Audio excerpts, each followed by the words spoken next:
इस वीडियो में जिस ड्रग का रिव्यू करने वाले हैं वो दरअसल टैबलेट्स हैं जिसमें दो ड्रग्स का कॉम्बिनेशन आता है, क्लोपिडोग्रेल और साथ में आती है एटोर्वास्टैटिन। ठीक है, जो आपके पास क्लोपिडोग्रेल है ये वो ड्रग है जो आपके ब्लड के ऊपर काम करती है और ब्लड को जो क्लॉटिंग है, क्लॉट बनने नहीं देता। और जो दूसरी ड्रग है एटोर्वास्टैटिन, ये भी ब्लड के ऊपर काम करती है और ब्लड में जो आपका कोलेस्ट्रॉल लेवल है, आपके जो ट्राइग्लिसराइड्स या लिपिड्स हैं, उनको बढ़ने नहीं देता। ठीक है, ये जो मेडिसिन हैं मुख्तलिफ तरह के ब्रांड्स में अवेलेबल होती है और स्पेसिफिकली देखा जाए 10 मिलीग्राम, 20 मिलीग्राम, 40 मिलीग्राम, 80 मिलीग्राम्स में भी आती हैं। इस टैबलेट के, इस ड्रग के मुख्तलिफ तरह की डोजेज मार्केट में अवेलेबल है, लेकिन कुछ बातें जो आपको समझाना बड़ा ज़रूरी है। सबसे पहले तो क्या होता है, हमारे ब्लड में लिपिड्स होते हैं। लिपिड्स लिपिड्स मुख्तलिफ तरह के हैं, जैसे कोलेस्ट्रॉल एक लिपिड है।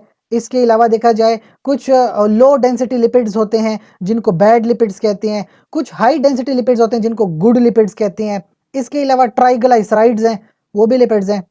अब बात ये होती है, कभी कभी क्या होता है, इंसान की जो ब्लड के जो लिपिड्स हैं वो बढ़ जाते हैं।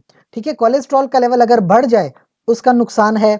इसके अलावा अगर लो डेंसिटी लिपिड्स बढ़ जाए उनका नुकसान होता है। ट्राइग्लिसराइड्स बढ़ जाए उनका भी नुकसान होता है। इसके जो नुकसान है वो ये है कि कहीं ना कहीं इंसान को कोरोनरी आर्टरी डिजीज, जो ब्लड वेसल्स हार्ट की तरफ ब्लड सप्लाई करती हैं, वो डैमेज हो सकती हैं, उनमें प्रॉब्लम आ सकती है, उसकी वजह से हार्ट अटैक हो सकता है। ठीक है, तो इन चीज़ों को प्रिवेंट करने के लिए, इन चीज़ों को रोकने के लिए आप ऐसी मेडिसिन इस्तेमाल करते हो जो लिपिड्स को कम करती हैं। इन मेडिसिन को एंटी हाइपरलिपिडेमिक्स के नाम से जानते हैं। जैसे आपने देखा अटोर्वास्टेटिन और क्लोपिडोग्रेल। पहले पहले तो मैं आपको बताऊं, कार्डियोवास्कुलर इवेंट को बचाता है। जैसे कि किसी को हार्ट अटैक का रिस्क है तो अगर वो ये मेडिसिन लेगा तो वो हार्ट अटैक के रिस्क से बचा रहेगा।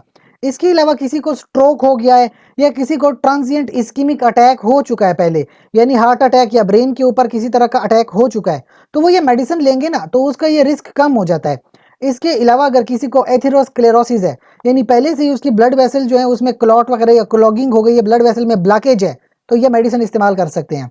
इसके अलावा किसी को कोरोनरी सिंड्रोम, कोरोनरी में जैसे पहले बात कर चुका हूं, वो ब्लड वेसल है जो हार्ट को ब्लड सप्लाई करती हैं।